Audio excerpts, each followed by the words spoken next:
오늘 사도 바울은 이제 고린도전서 16장 마지막이죠. 고린도 교회에 보내는 편지, 이 서신서 마지막 장에서 고린도 교인들에게 마지막 마무리 내용을 다루고 있습니다. 사도 바울은 고린도 교회에 보내는 이 서신에서 여러 내용을 다루었죠. 우리가 쭉 새벽 시간에 쭉 보셨는데 대부분이 교회의 문제에 대한 권면이었습니다. 여러 파벌도 있었고 빈부격차, 주의 식탁에 대한 문제도 있었고 여러 우상에게 바치는 제물, 이런 수많은 교회 안에서 사실은 서로 안에서 논쟁이 있었습니다. 사람이 교회가 부흥하고 사람이 많아지니까 여러 유형의 사람들이 등장했고 빈부격차도 생겼고 또 다른 생각을 가진 사람들이 생겼고 또 누군가 나는 바울파, 게바파 이렇게 자기가 신앙의 모델이라고 하죠. 그 모델을 추구하는 사람도 달랐고 여러 가지 다름에 대한 어려움이 있던 그 고린도 교회 하나하나 설명을 해주면서 하나가 될 것을 결국에는 사랑으로 하나로 묶이게 될 것을 권면을 했는데 16장은 자신의 서신을 마무리하면서 짧지만 고린도 교회의 문제점에 대한 해결책이 아닌 고린도 교회를 향한 자신의 권면과 만나기를 소망하는 마음을 담고 이 편지를 마무리하고 있습니다. 우리 16장 1절을 함께 읽어보겠습니다. 16장 1절입니다. 성도를 위하는 연보에 관하여는 내가 갈라디아 교인들에게 명한 것 같이 너희도 그렇게 하라. 아멘. 성도를 위하는 연보에 대해서 권면하고 있습니다. 연보라는 단어는 저에게는 상당히 일상생활에서 사용하지 않는 어색한 단어입니다.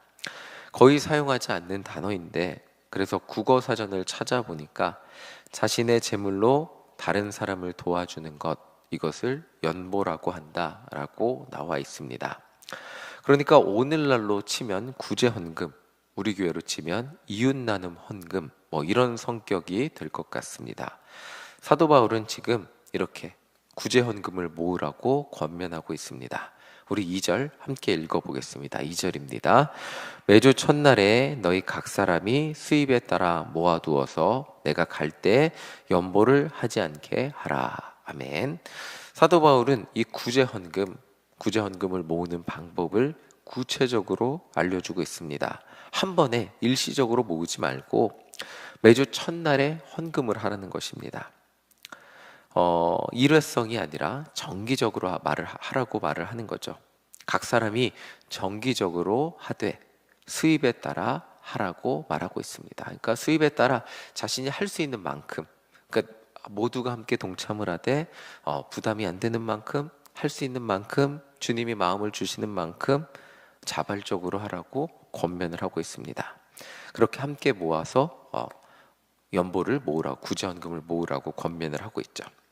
그러면 이렇게 모인 구제헌금을 어디에 사용하는지 우리 3절 함께 보겠습니다. 3절입니다. 내가 이를 때에 너희가 인정한 사람에게 편지를 주어 너희의 은혜를 예루살렘으로 가지고 가게 하리니. 아멘. 자, 당시 예루살렘 교회는 기근으로 성도들의 형편이 많이 어려웠다고 합니다. 이 교회를 돕기 위해 사도 바울은 미리 연보를 모으라고 권면하고 있는 것입니다. 이 연보가, 그러니까 구제헌금이 단순히 누군가를 돕는 문제 같지만 사실상 교회의 정체성 문제이기도 했습니다. 고린도 교회 예를 보면 고린도 교회 안에 여러 파벌과 다툼, 생각의 차이, 빈부의 격차, 이런 것들 때문에 성도들 사이에 갈등과 다툼이 있었습니다. 교회 안에서 우리에게 집중하다 보면 언젠가 문제가 생기기 마련입니다. 우리 안에 그리고 나와 다른 사람들이 모여있는 이 공간 안에서 기본적으로 인간이라는 존재는 다름을 인정하기보다 나와 다름을 불편하게 보는 존재이기에 다름에 대한 불편함을 가지고 다른 사람을 당연히 알죠. 이해하고 싶고 포용하고 싶지만 나와 다른 사람을 나도 모르게 평가하기도 하고 판단하기도 하고 불편한 사람을 멀리하기도 하면서 파벌이 만들어지기도 합니다. 자연스럽게 나와 비슷한 사람들과 어울리며 그렇게 되기도 하죠.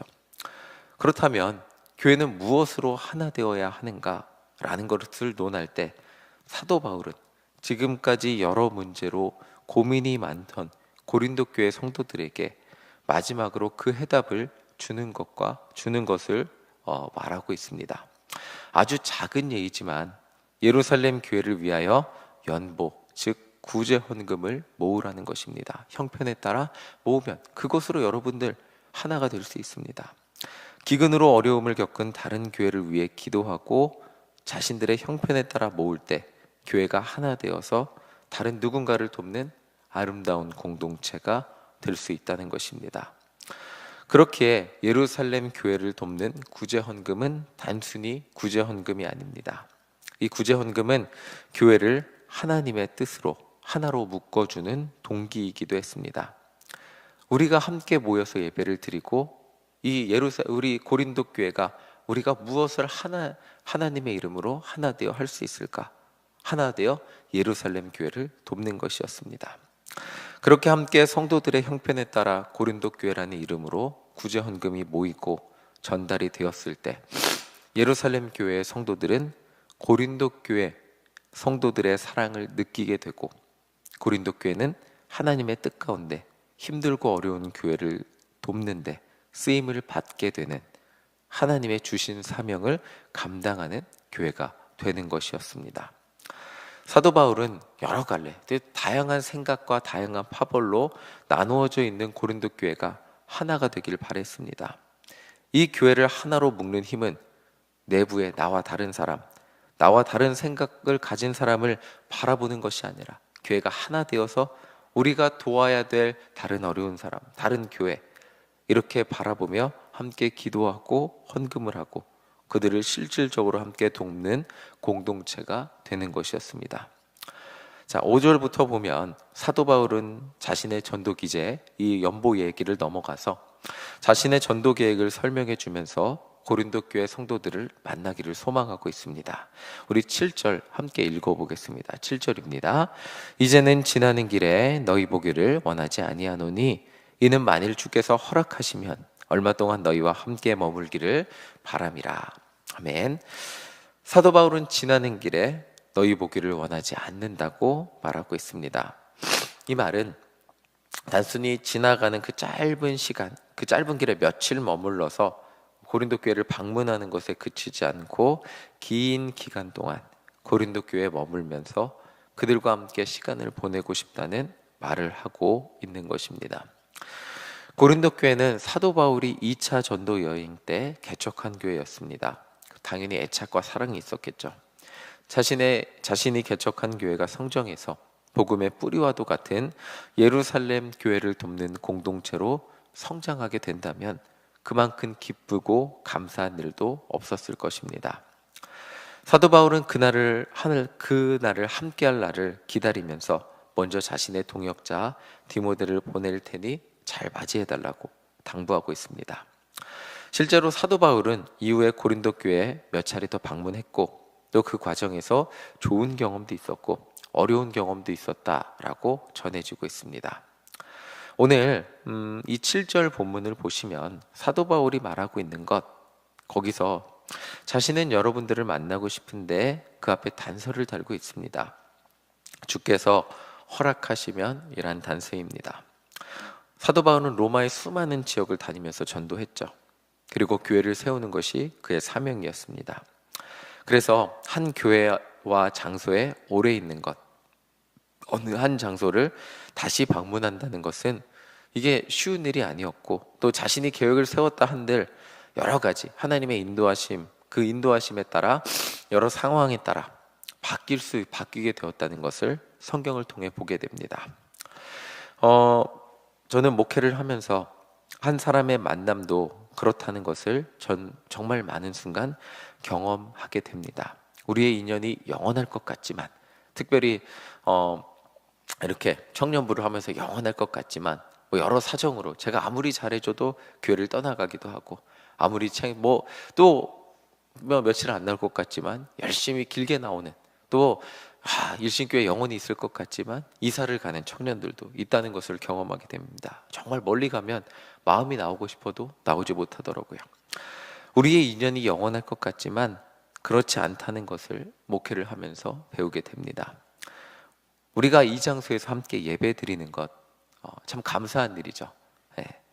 참 신기하게도 우리가 어떻게 이 자리에서 모여서 함께 예배할 수 있을까? 한 분 한 분 상황과 환경, 또 살아왔던 인생의 이야기를 들으면 이 자리에서 모이게 되었다는 것이 참 신기하다는 생각을 할 때가 많이 있습니다. 일신교회가 아니었다면 도무지 만날 수 없는 이분들, 제가 어떻게 여러분들을 만날 수 있었을까요? 그런데 이 자리에서 만나서 함께 신앙생활을 한다는 것, 사도 바울의 이 고백, 주께서 허락하시면 이라는 단어가 참 맞다는 생각을 많이 하게 됩니다. 주께서 허락하셨기에 오늘 우리는 이 자리에서 함께 모여 예배드리고 있습니다.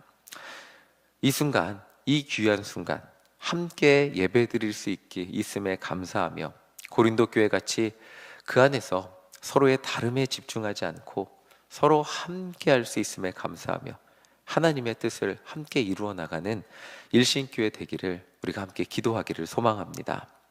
어제 늘 푸른 학교 나들이가 있었죠. 샤브샤브 뷔페였는데 저희들끼리 답사를 갔을 때는 젊잖아요. 그러니까 그냥 뭐 소스 푸고 야채 푸고 이렇게 하는 게 그냥 뭐 조성근 선생님 소스 갖고 오면 제가 야채 갖고 오고 김동호 목사님도 뭐 갖고 그냥 일사불란하게 첩첩첩첩 이렇게 돼서 함께 답사했을 때는 먹을 수 있었습니다. 근데 어르신들이랑 가니까 누군가 세팅해주지 않고 본인들이 세팅하는 거에 대한 어색함이 조금씩들 있으시더라고요. 그리고 본인들 음식은 다 잘 갖고 오는데 또 함께 먹을 야채랑 이렇게 갖고 오는 게 조금 어색하시더라고요. 그래서 이걸 어떻게 해야 되지 하는데 본인들 음식들만 막 퍼오시니까 어떡하지 그랬는데 조장님들이 다 퍼다 주시고 샤브샤브 해주시고 챙겨주시더라고요. 조장님들이 자신의 조를 섬기는 모습을 보면서 참 감사하면서도 아름다운 모습, 그리고 일신교회 녹색 조끼 누가 만들었는지 모르겠는데 녹색 조끼 입고 우리들은 조장이다 이러면서 섬겨주시는 모습들을 볼 수 있었습니다. 교회가 섬김에 하나 될 때 지역의 많은 분들을 일신교회 이름으로 섬기는 게 참 아름답다는 생각을 해보게 되었습니다. 하나님은 우리를 참 다양한 지역에 살고 다양한 생각을 가지고 살던 우리를 일신교회로 모아서 한 마음이 되게 하셨습니다.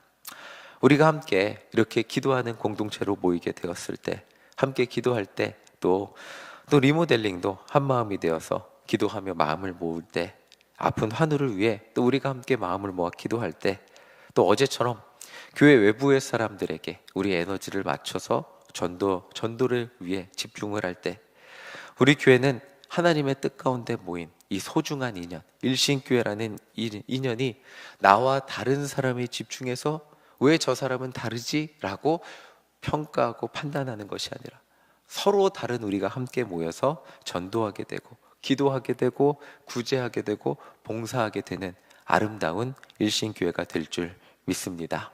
또 그렇게 쓰임받는 아름다운 공동체가 되어 이 지역 가운데 빛과 소금으로 그 사명을 감당하는 우리 모두가 또 일신교회가 되기를 소망합니다.